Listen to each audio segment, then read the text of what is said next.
오늘은 은혜가 족하다. 은혜가 족하다라는 제목으로 올해 말씀 함께 나누도록 하겠습니다. 사도 바울은 자신이 교만할 수밖에 없는 요소들이 많이 있었다 이렇게 고백했는데, 육신론적으로도 그렇고 영적으로도 사도 바울은 교만할 수 있는 여지가 많았던 사람입니다. 육신적으로는 난지 8일 만에 할례를 받은 유대인이었고, 또 이스라엘 족속 베냐민 지파, 또 히브리인 중에 히브리인, 또 율법으로는 율법의 아들이라고 불리는 바리새인, 또 학문적으로도 당대 최고의 학자였던 가말리엘의 문화생이었기 때문에 자랑을 한다고 한다면 바울만큼 내세울 게 많은 사람도 굉장히 드물었다는 겁니다. 근데 바울은 이런 것들을 다 나는 배설물로 여겼다.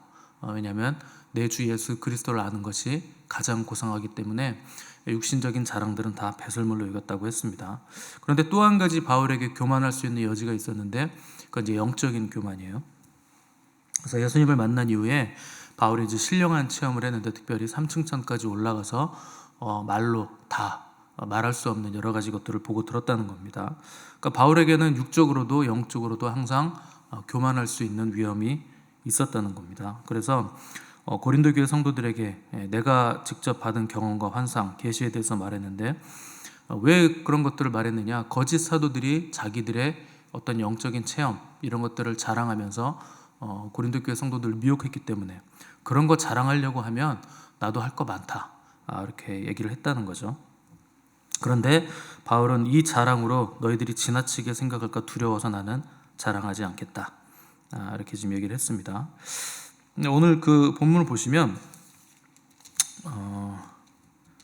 6절 보시면, 12장 6절 보시면, 내가 만일 자랑하고자 하여도 어리석은 자가 되지 아니할 것은 내가 참말을 하기 때문이다 이렇게 기록을 하고 있죠.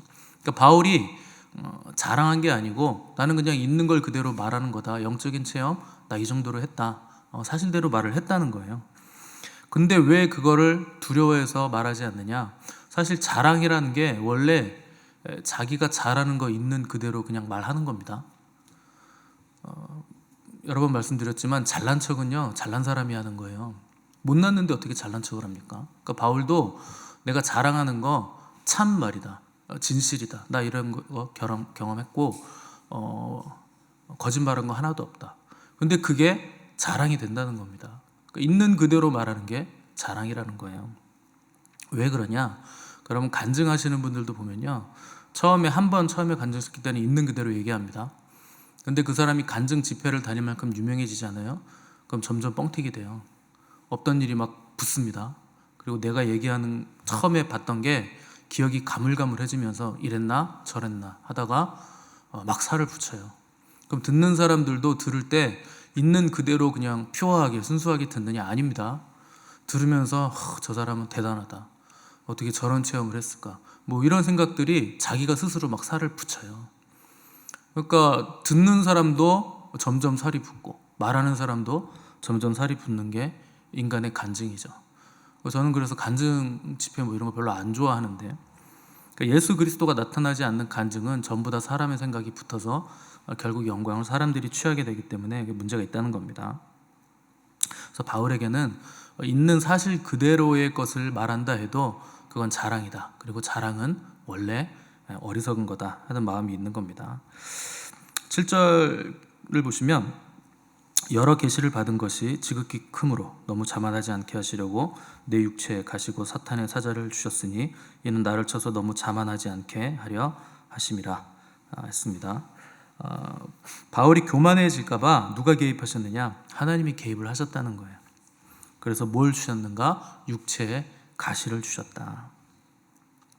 자, 이러보건대 사도 바울은 원래 겸손한 사람이 아니고 얼마든지 교만할 수 있는 사람이었는데 하나님이 말리셨다, 하나님이 막아주셨다 하는 거 알 수 있죠. 원래 바울이 교만해지지 않을 겸손한 사람이었다면 하나님이 육체의 가시, 바울은 이걸 사탄의 사자라고 표현했습니다. 그만큼 극심하게 괴로웠다는 거죠, 이 육체의 가시가. 근데 겸손한 사람이었으면 하나님이 이런 걸 주실 리가 없어요. 이런 걸 줘서라도 바울을 쳐서 겸손한 사람으로 만들기 위한 하나님의 배려였다는 거죠. 이 사탄의 사자라고 불리는 육체의 가시에 대해서 여러 신학자들이 많은 이론을 내놨습니다. 연구에 연구를 거듭해서 추린 육체의 가시의 내용이 대략 8개 정도 됩니다. 근데 뭐 유력한 거 2개만 딱 따지자면 하나는 안질, 또 하나는 간질, 둘 중에 하나였을 것이다. 그러니까 사도 바울이 이 병 때문에 굉장히 보통 시험거리가 아니었다 하는 거 우리가 알 수 있죠. 그래서 갈라디아서 4장 14절에 보시면 너희를 시험하는 것이 내 육체에 있다, 이런 표현을 했어요. 그러니까 사도 바울의 육체에 가시가 있는데 그게 성도들에게 시험거리가 될 만큼 굉장히 보기 좋지 않았다는 겁니다. 그럼에도 불구하고 너희가 업신여기지도 아니하며 나를 버리지도 아니하고 오직 나를 하나님의 천사와 같이 또는 그리스도 예수와 같이 영접했다, 이렇게 기록하고 있습니다. 그러니까 그냥 보기에도 아니 뭐 사도씩이나 되는 사람이 저런 질병을 안고 사나, 남들 다 고쳐주고 귀신도 떠나가게 하는 사람이 어떻게 저런 질병을 자기 몸에 가지고 있으면서 저걸 못 고칠까 싶을 만큼 굉장히 큰 장애물이 됐다는 겁니다. 그런 면으로 보자면 이게 간질이라면 말이 되죠. 뭐 설교하다가 갑자기 입에 거품을 물고 쓰러진다거나 발작을 한다거나 그러면 얼마나 이게 참 은혜가 안 되겠습니까? 그래서 간질이라고 주장하시는 분들이 꽤 많습니다. 그런데 고 갈라디아서 4장 14절 다음 15절 보시면 이렇게 되어 있어요. 너희가 할 수만 있었더라면 너희의 눈이라도 빼어 나에게 주었으리라. 그러니까 이 구절을 통해서 우리가 간질보다는 눈에 문제가 있었을 확률이 높다, 이렇게 추측을 하는 거죠. 그래서 안질이었을 확률이 더 높다고 생각을 하는 겁니다. 뭐 간질이든 안질이든 어쨌거나 사도로서 굉장히 큰 장애물이 되는 병이었다는 것이고, 그 병은 하나님께서 바울을 겸손하게 하시기 위해서 주셨다. 그래서 육체의 가시로 주셨다 하는 겁니다. 그래서 바울이 육체의 가시가 떠나가기를 위해서 주님께 3번이나 기도했는데 주님이 뭐라 그러셨느냐? 내 은혜가 너에게 족하다, 이미 충분하다, 더 이상 기도하지 마라, 그냥 거절하셨다는 거예요. 내 은혜가 너에게 족하다, 무슨 뜻입니까? 너 이거 없으면 교만해진다. 너의 겸손을 위해서는 이게 너에게 꼭 필요하다, 반드시 필요하다 하는 거죠. 그러니까 바울은 원래 겸손한 사람이 아닙니다. 엄청 교만한 사람이었던 거예요. 그러니까 이 정도 되는 가시가 있어야 겸손해진다 하는 거죠. 우리가 흔히 내 앞을 막는 거, 그리고 내가 되게 싫어하는 걸 눈의 가시라 그럽니다. 꼴 보기 싫다는 거죠. 이 가시 같은 존재들이 옆에 너무 많죠. 없다는 표정을 하고 계신데 거짓말하지 마십시오. 제가 다 아는데, 누구는 누구에게 가시인지 제가 다 알아요. 서로가 서로에게 가시잖아요. 여러분, 그게 은혜입니다. 하나님이 여러분들에게 주신 은혜예요. 그거 없으면 여러분 교만해지는 거예요. 그것 때문에 하나님 찾게 된다는 거죠. 그리고 겸손해진다는 거죠. 그러고 보면 하나님 우리에게 은혜를 안 주시는 게 아닙니다. 엄청 많은 은혜를 받고 있는 거예요. 근데 은혜를 은혜로 볼 수 있는 영적인 안목이 없다 뿐이지 우리는 이미 많은 은혜를 받고 있다는 거죠. 이 은혜가 우리를 겸손하게 만들어 가기 때문에. 근데 문제는 우리가 은혜를 은혜로 깨닫지 못한다. 여기에 문제가 있다는 겁니다. 때문에 우리가 가장 먼저 받을 은혜는 뭐냐? 은혜를 은혜로 아는 깨달음의 은혜가 저 여러분에게 먼저 있어야 됩니다. 사랑도 그렇잖아요. 사랑을 해줬는데 사랑을 사랑으로 느끼지 못하면 그 사랑은 필요 없는 거예요. 그러니까 여러분, 자녀들을 사랑할 때 내가 사랑하는 방식으로 자녀들 사랑해봐야 소용없습니다. 그거 자녀들은 사랑으로 안 느낍니다. 원하는 사랑이 다르잖아요. 남녀가 부부도 그렇잖아요. 남자는 이런 걸 원하고 아내는 또 이런 걸 원하죠. 근데 서로 사랑의 언어가 달라요. 그러니까 서로 맨날 티격태격 하는 거죠. 나는 많이 사랑을 줬는데 너는 왜 사랑을 안 받았다 그러냐. 맨날 이거 갖고 싸우는 거잖아요. 그러니까 사랑의 언어가 다르고 사랑의 방식이 다르다는 거죠. 그러면 사랑을 깨닫지 못하니까 그 사랑은 헛된 사랑이 된다는 거죠. 예전에 TV 프로그램 중에 그 아이들이 나와가지고 문제를 내면 어른들이 맞추는 뭐 프로그램이 있었어요. 그래서 이제 아이가 이거는 뭐예요? 그러면 어른들이 이제 추측해서 맞추는, 기억나시나요? 그런 게 있었습니다. 그러니까 아이가 생각하는 이 단어의 의미와 어른들이 생각하는 이 단어의 의미가 어떻게 다른가 하는 걸 아이의 눈높이로 추측해서 그 단어가 뭔지를 맞추는 거죠. 그래서 어떤 아이가 문제를 냈는데 문제를 이렇게 냈어요. 모든 사람들이 다 하는 것, 이렇게 문제를 냈습니다. 여러분 한번 3초간 생각해 보세요. 이게 뭘까? 아이의 눈높이에서 모든 사람들이 다 하는 거. 그래서 정답을 내는 사람들이 뭐 결혼, 연애, 사랑, 식사 뭐 이런 걸 냈는데 정답이 웃으면서 아이가 정답은 실수입니다. 그랬어요. 실수. 왜 이걸 못 맞추느냐? 나이가 들면 실수하는 걸 두려워합니다. 그래서 어른이 되면 실수하면 안 된다고 생각을 해요. 근데 아이는 맨날 실수하죠. 부모가 있으니까, 나를 책임져 주니까 밤낮 실수하는 겁니다. 그래도 괜찮다는 걸 아는 거예요. 부모의 사랑을 받으니까. 다 부족하고 다 모자르니까 다 실수한다는 거죠. 그러니까 모든 사람들이 다 하죠. 근데 우리는 실수하면 안 된다고 전전긍긍 하는 거예요. 안달복달 하는 거예요. 나이가 들었으니까 그런 거죠. 근데 여러분, 목사도 실수하고 성도도 실수합니다. 다 실수해요. 실수 없이 배울 수 있는 건 없죠. 또 배우고 훈련하는 과정 가운데서는 얼마든지 실수를 해도 용납이 되는 겁니다. 근데 문제는 실수가 없어야 된다라고 생각하는 그 생각이 문제죠. 근데 하나님은 우리를 어떻게 만들어 가시는가? 실수를 통해 만들어 가십니다. 늘상 넘어져야 되는 거예요. 그 실수를 통해서 다시 하나님께 매달려야 되는 거죠. 그러면 무서워할 것도 없고 두려워할 것도 없는 거예요. 하나님은 실수를 통해서 우리를 만들어 가신다는 걸 알면 실수하는 게 절대 무서운 게 아니구나. 아둥바둥 내가 이렇게 생각할 필요가 없겠구나. 이렇게 된다는 거죠. 근데 교만한 사람은요, 실수하면 안 된다고 생각해요. 그게 교만입니다. 어떻게 피조물이 실수를 안 합니까? 홀로 자존합니까? 완전해요? 완벽해요? 그런 분은 하나님 한 분밖에 없습니다. 나머지 모든 피조물은 다 실수해요.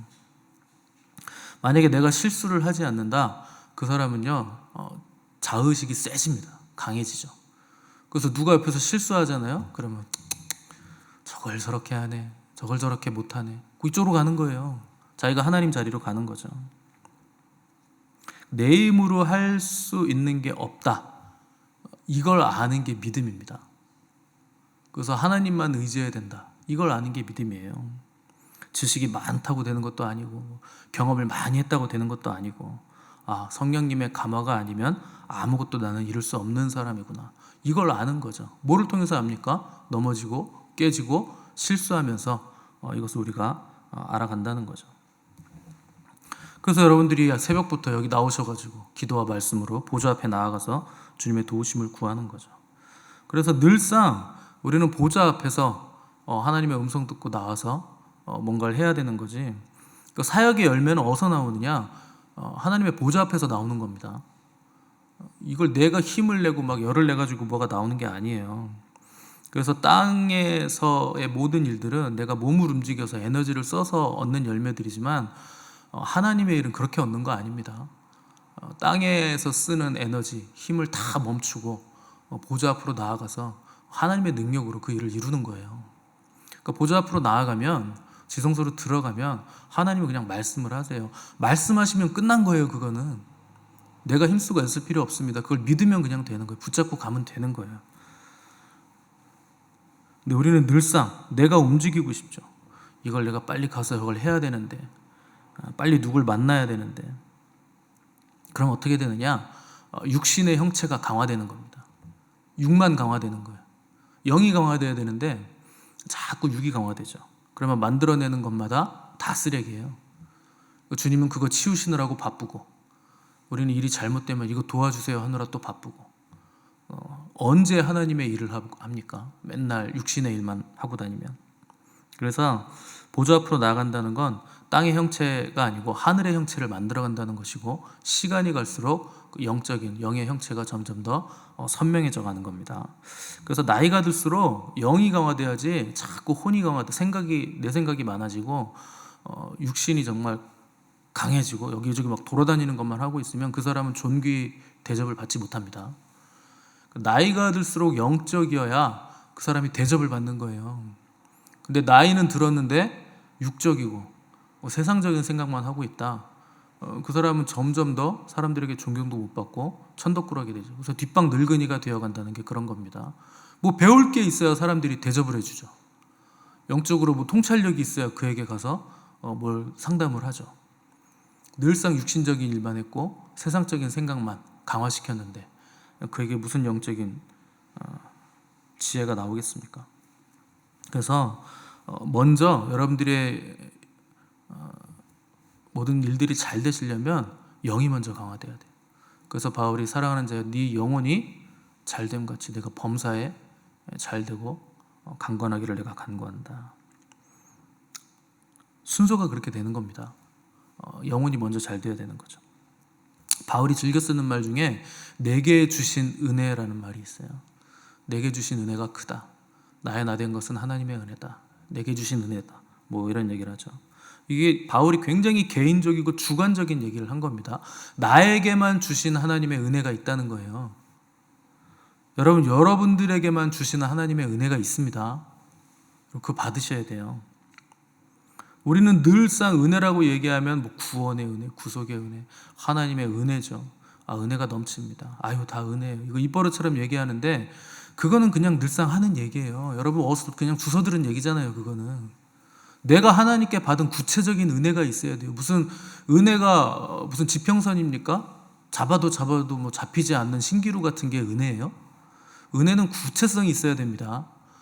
그거 없이 여러분들이 하는 교회에서 흔히 하는 은혜, 구원, 뭐 할렐루야, 아멘, 찬송, 존귀 이런 거 아무리 떠들어봐야 소용없어요.